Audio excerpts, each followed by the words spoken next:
O Capital, livro 2, Karl Marx, editora Boitempo, edição 2014. Seção 3. A reprodução e a circulação do capital social total. Nota da tradução. NIA.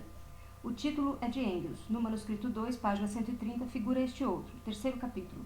As condições reais dos processos de circulação e de reprodução. Segunda página. Ilustração de Walter Crane em homenagem ao 1º de maio de 1889. Capítulo 18, nota 34, do manuscrito 2, Frederick Engels. Introdução, nota da tradução NIA. Título e subtítulo acrescentados por Engels. Item 1. O objeto da investigação. Páginas 447 a 458. O processo imediato de produção do capital é seu processo de trabalho e valorização, processo cujo resultado é o produto mercadoria e cujo motivo determinante é a produção de mais valor. O processo de reprodução do capital abarca tanto o processo direto de produção como as duas fases do processo de circulação propriamente ditos. Isto é, o ciclo inteiro, que como processo periódico, processo que se repete sempre de novo em determinados períodos, constitui a rotação do capital. Quer consideremos o ciclo na forma dinheiro realizado, ou na forma capital produtivo, o próprio processo direto de produção constitui sempre apenas um elo desse ciclo. Numa forma, ele aparece como mediação do processo de circulação, na outra, o processo de circulação aparece como sua mediação. Em ambas as formas, a constante reapresentação do capital como capital produtivo é condicionada por suas metamorfoses no processo de circulação. Por outro lado, o processo constantemente renovado de produção é a condição das metamorfoses que o capital experimenta constantemente na esfera da circulação. A condição de sua representação alternada como capital monetário e capital mercadoria. Cada capital singular, no entanto, forma apenas uma fração autonomizada do capital social total, uma fração dotada, por assim dizer, de vida individual, assim como cada capitalista singular não é mais do que um elemento individual da classe capitalista. O movimento do capital social consiste na totalidade dos movimentos de sua fração autonomizadas das rotações dos capitais individuais, do mesmo modo como a metamorfose das mercadorias singulares é um elo da cadeia de metamorfoses do mundo das mercadorias da circulação de mercadorias. Assim também a metamorfose do capital individual, sua rotação, é um elo no ciclo do capital social. Esse processo inteiro compreende tanto o consumo produtivo, o processo direto de produção, como as mutações de forma, materialmente consideradas as trocas, que lhes servem de mediação, quanto o consumo individual, com as mutações de forma ou trocas que o tornam possível. Ele abarca, por um lado, a conversão de capital variável em força de trabalho e, assim, a incorporação da força de trabalho no processo de produção capitalista. Aqui o trabalhador se apresenta como vendedor de sua mercadoria à força de trabalho e o capitalista como comprador desta última. Por outro lado, na venda das mercadorias está incluída a compra destas pela classe trabalhadora, ou seja, seu consumo individual. Aqui a classe trabalhadora se apresenta como compradora e os capitalistas como vendedores de mercadorias aos trabalhadores. A circulação do capital mercadoria implica a circulação do mais-valor, ou seja, as compras e vendas por meio das quais os capitalistas realizam o seu consumo individual, o consumo do mais-valor. O ciclo dos capitais individuais, considerados em seu conjunto como capital social, ou seja, em sua totalidade, compreende não apenas a circulação do capital, mas também a circulação geral das mercadorias. Propriamente, ou primordialmente, esta última só pode constituir de dois componentes. 1. O próprio ciclo do capital e 2. O ciclo das mercadorias que entram no consumo individual, ou seja, das mercadorias nas quais o trabalhador gasta seu salário e o capitalista seu mais-valor, ou parte dele. Sem dúvida, o ciclo do capital inclui também a circulação do mais-valor na medida em que este último forma parte do capital mercadoria, assim como a transformação do capital variável em força de trabalho inclui o pagamento de salário. Mas o gasto desse maior valor e salário em mercadorias não constitui um elo da circulação de capital, embora o gasto do salário condicione ao menos tal circulação. No livro 1, analisamos o processo de produção capitalista tanto como processo isolado quanto como processo de reprodução, a produção do mais-valor e a produção do próprio capital. Pressupusemos sem nos determos demoradamente em seu exame, a mudança de forma e de matéria que o capital sofre no interior da esfera da circulação. Partimos, portanto, do pressuposto de que o capitalista, por um lado, vende o produto pelo seu valor e, por outro, encontra os meios materiais de produção na esfera da circulação para reiniciar o processo ou continuá-lo ininterruptamente. Os únicos atos no interior da esfera da circulação no qual tivemos de nos deter foram a compra e a venda da força de trabalho como condição fundamental da produção capitalista. Na primeira seção do livro 2, consideramos as diversas formas que o capital assume em seu ciclo e as diversas formas desse próprio ciclo. Ao tempo de trabalho analisado no livro 1, acrescenta-se agora o tempo de circulação. Na segunda seção, consideramos o ciclo em sua periodicidade, isto é, como rotação. Mostramos, por um lado, como os distintos componentes do capital fixo e circulante completam o ciclo das formas em diferentes intervalos de tempo e de diferentes modos. Por outro lado, investigamos as circunstâncias pelas quais é condicionada a diferente duração do período de trabalho e do período de circulação. Evidenciamos a influência que o período cíclico e a produção diversa de seus componentes exerce sobre o volume do próprio processo de produção, assim como sobre a taxa anual de mais-valor. Na realidade, se na primeira seção consideramos principalmente as formas sucessivas que o capital constantemente adota e abandona em seu ciclo, na segunda seção estudamos como, no âmbito desse fluxo e dessa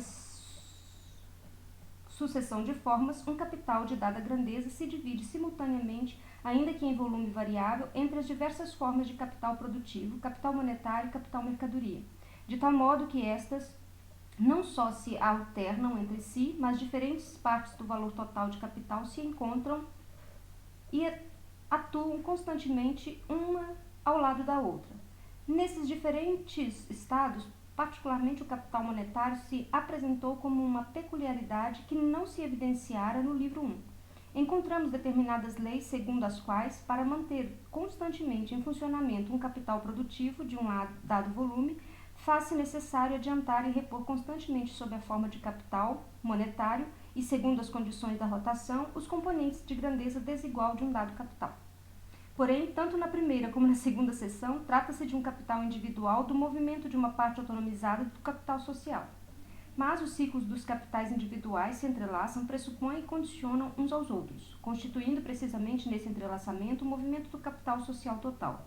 Assim como na circulação simples de mercadorias e metamorfoses inteiras, de uma mercadoria aparecia como elo da série de metamorfoses do mundo das mercadorias. Agora, a metamorfose do capital individual aparece como elo da série de metamorfoses do capital social.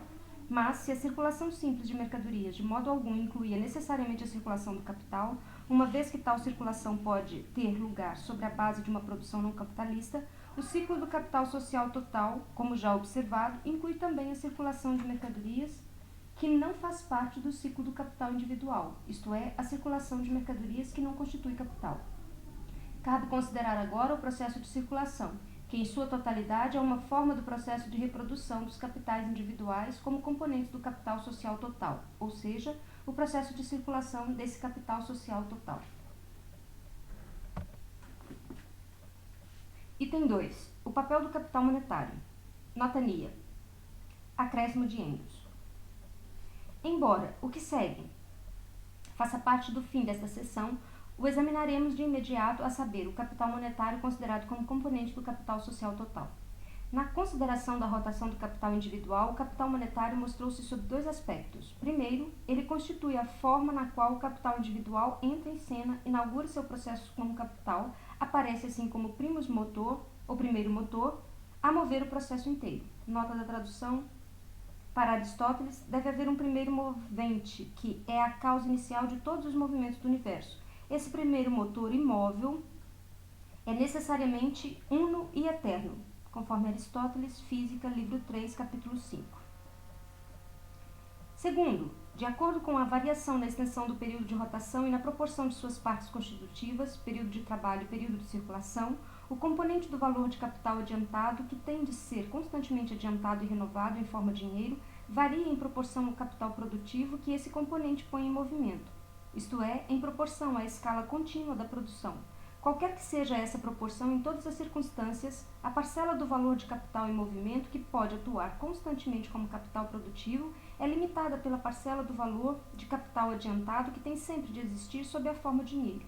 Ao lado do capital produtivo, aqui se trata somente da rotação normal de uma dada média abstrata e se desconsidera o capital monetário adicional para a compensação de interrupções da circulação. Sobre o primeiro ponto, a produção de mercadorias pressupõe a circulação de mercadorias, e esta pressupõe a apresentação da mercadoria como dinheiro, a circulação monetária. A duplicação da mercadoria em mercadoria e dinheiro é uma lei da apresentação do produto como mercadoria. Do mesmo modo, a produção capitalista de mercadorias, considerada tanto social como individualmente, pressupõe o capital em forma de dinheiro, ou o capital monetário como primus motor, para todo novo negócio que se inicia e como motor contínuo. O capital circulante, em especial, pressupõe a repetida aparição em intervalos mais breves do capital monetário como motor. A totalidade do valor de capital adiantado, isto é, todos os componentes do capital que consistem de mercadorias, força de trabalho, meios de trabalho e matérias de produção, tem de ser constantemente comprada por sucessivas vezes. O que equivale para o capital individual vale também para o capital social, que só funciona na forma de muitos capitais individuais.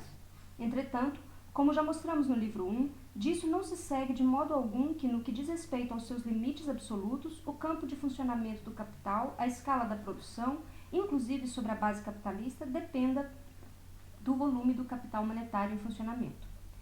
Ao capital se incorporam elementos de produção cuja expansão dentro de certos limites é independente da grandeza do capital monetário adiantado.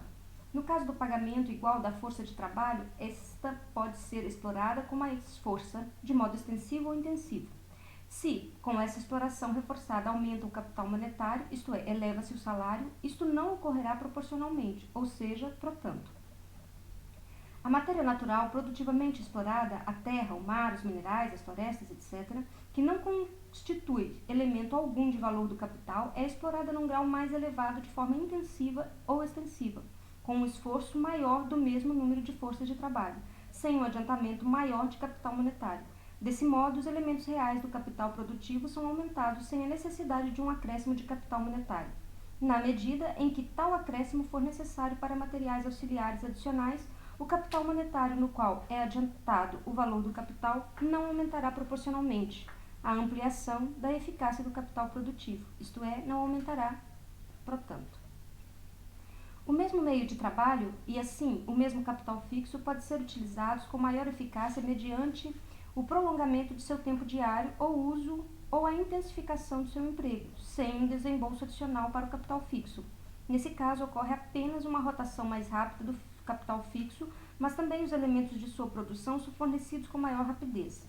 Abstraindo da matéria natural, as forças naturais gratuitas podem ser incorporadas ao processo de produção como agentes com maior ou menor eficácia.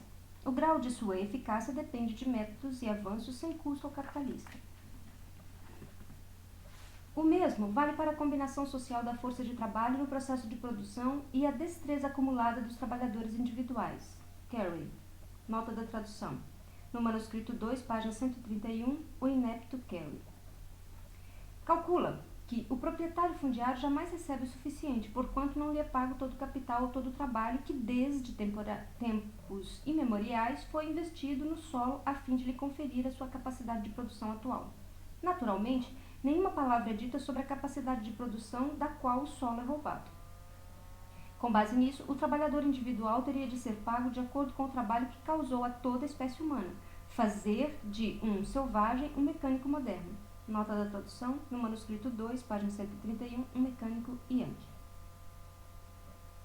Ao contrário, dever-se-ia dizer, calculando-se todo o trabalho não pago realizado no solo e convertido em dinheiro por proprietários fundiários e capitalistas, todo o capital já investido nesse solo foi reembolsado com juros por diversas vezes, o que significa que há muito tempo a sociedade já recomprou por diversas vezes a propriedade fundiária. O aumento da força produtiva do trabalho, se não pressupõe um desembolso adicional de valores de capital, de certo aumenta no primeiro momento a massa do produto, mas não seu valor, a não ser quando possibilita reproduzir mais capital constante com o mesmo trabalho, e assim preservar seu valor. Mas tal aumento forma, ao mesmo tempo, um novo material para o capital, isto é, a base de uma acumulação aumentada de capital. Na medida em que a organização do próprio trabalho social e, por conseguinte, o aumento da força produtiva social exigem que se produza em larga escala, de modo que o capitalista individual adiante grandes massas de capital monetário, mostramos, no livro 1, que isso ocorre por parte mediante a centralização dos capitais em poucas mãos, sem que se faça necessário um acréscimo absoluto do volume dos valores de capital atuantes e, por conseguinte, tampouco do volume dos capitais monetários no qual eles são adiantados. Notas da tradução. Na edição brasileira, livro 1, páginas 699 a 704, 830 a 833. Quanto à centralização, Engels substituiu o conceito de concentração, conforme consta no manuscrito 2, por centralização, baseando-se na modificação correspondente realizada na edição francesa do livro 1 de O Capital, de 1872 a 1875, e na terceira edição alemã, de 1883, nota NIA. Os capitais individuais, por meio de sua centralização em poucas mãos, podem ter sua grandeza aumentada sem que aumente sua soma social. Trata-se apenas de uma distribuição modificada dos capitais individuais. Por último, na seção anterior, mostramos como a redução do período de rotação permite movimentar tanto o mesmo capital produtivo como com menos capital monetário, quanto mais capital produtivo com o mesmo capital monetário. No entanto, isso tudo não guarda relação alguma com o verdadeiro problema do capital monetário. É apenas a evidência de que o capital adiantado, uma dada soma de valor, que em sua forma livre, sua forma de valor consiste de certa soma de dinheiro, depois de transformado em capital produtivo, inclui potências produtivas cujos limites não estão dados pelos limites de valor desse capital, mas que podem atuar de modo distinto, intensivo ou extensivamente, no interior de um dado campo de ação. Estando dados os preços dos elementos de produção, os meios de produção e a força de trabalho, determina-se a grandeza do capital monetário necessário para comprar determinada quantidade desses elementos de produção existentes como mercadorias. Ou, em outras palavras, determina-se a grandeza de valor do capital que deve ser adiantado, mas o volume em que esse capital atua como formador de valor e de produto é elástico e variável. Sobre o segundo ponto, é evidente que a parte do trabalho social e dos meios de produção que precisa ser anualmente gasta para produzir ou comprar o ouro, destinado a repor moedas metálicas desgastadas, é, portanto, ou proporcionalmente, uma redução do valor da produção social. Nota da tradução. No manuscrito 2, página 131, ouro em vez de dinheiro.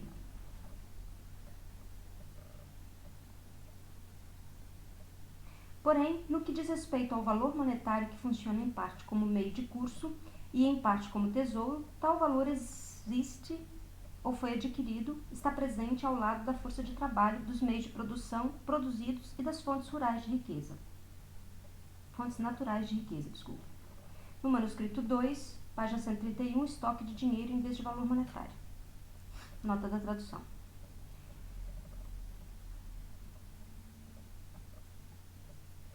Ele não pode ser considerado uma barreira imposta a esses elementos. Por meio de sua transformação em elemento de produção, de troca com outros povos, poder-se-ia ampliar a escala da produção. Isso pressupõe, no entanto, que o dinheiro continue a desempenhar seu papel como dinheiro mundial. De acordo com a grandeza do período de rotação, uma massa maior ou menor de capital monetário é necessária para pôr em movimento o capital produtivo. Do mesmo modo, vimos que a divisão do período de rotação em tempo de trabalho e tempo de circulação condiciona o aumento do capital latente ou suspenso em forma de dinheiro. Na medida em que o período de rotação é determinado pela duração do período de trabalho, isso ocorre mantendo-se inalteradas as demais condições pela natureza material do processo de produção, isto é, não pelo caráter social específico desse processo, sobre a base da produção capitalista. No entanto, operações mais extensas de maior duração exigem adiantamentos maiores de capital monetário, por um período mais longo. A produção em tais esferas depende, assim, dos limites dentro dos quais o capitalista dispõe de capital monetário. Tais limites são transpostos pelo sistema de crédito e as associações a ele vinculadas, como, por exemplo, as sociedades por ações.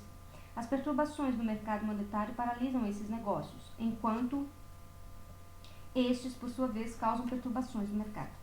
Sobre a base de uma produção socializada, será preciso determinar a escala em que essas operações, que por um longo tempo subtraem força de trabalho e meios de produção, sem fornecer nesse interim qualquer produto como efeito útil, poderão ser executadas sem prejudicar os ramos da produção que, de maneira contínua ou várias vezes por ano, não só subtraem força de trabalho e meios de produção, como também fornecem meios de subsistência de produção. Na produção socializada, como tal como na capitalista, os trabalhadores que operam em ramos de negócio com períodos de trabalho mais curtos continuarão a retirar produtos apenas por um período relativamente curto, sem restituir produto algum, ao passo que os ramos de negócio com períodos prolongados de trabalho subtrairão produtos de matéria contínua ou de maneira contínua e durante intervalos mais longos, antes de restituir alguma coisa. Essa circunstância deriva, portanto, das condições materiais do respectivo processo de trabalho e não de sua forma social. Na produção socializada, o capital monetário deixa de existir. A sociedade distribui a força de trabalho e os meios de produção entre os diversos ramos de negócio. Os produtores podem, por exemplo, receber vales em papel, com os quais podem retirar dos estoques sociais de consumo a quantidade de produtos correspondente ao seu tempo de trabalho. Esses vales não são dinheiro, não circulam. Vemos que, na medida em que a necessidade do capital monetário provém da duração do período de trabalho, este é condicionado por duas circunstâncias. Primeiramente, que o dinheiro é, em geral, a forma que todo capital individual, abstraindo-se do crédito, tem de assumir para se transformar em capital produtivo. Isso deriva da essência da produção capitalista e, em geral, da essência da produção de mercadorias. Em segundo lugar, que a grandeza dos adiantamentos necessários em dinheiro provém da circunstância de que, durante um intervalo mais longo da força de trabalho e meios de produção, são constantemente subtraídos à sociedade, sem que, durante esse período, restitua-se a ela um produto que possa ser reconvertido em dinheiro. Nota da tradução. No manuscrito 2, página 132, cita: e a duração desse adiantamento. A primeira circunstância, a de que o capital a ser adiantado tenha de ser sob a forma de dinheiro, não é suprimida pela própria forma desse dinheiro, seja ela a de dinheiro metálico, dinheiro creditício ou signo de valor, entre outros. A segunda circunstância não é de modo algum afetada pela identidade do meio monetário ou pela forma de produção que permitem que trabalho, meios de subsistência e meios de produção sejam subtraídos à sociedade sem lançar em retorno um equivalente na circulação. Na página 458, tem retratado ou representado a página 1 do manuscrito 8 de Karl Marx.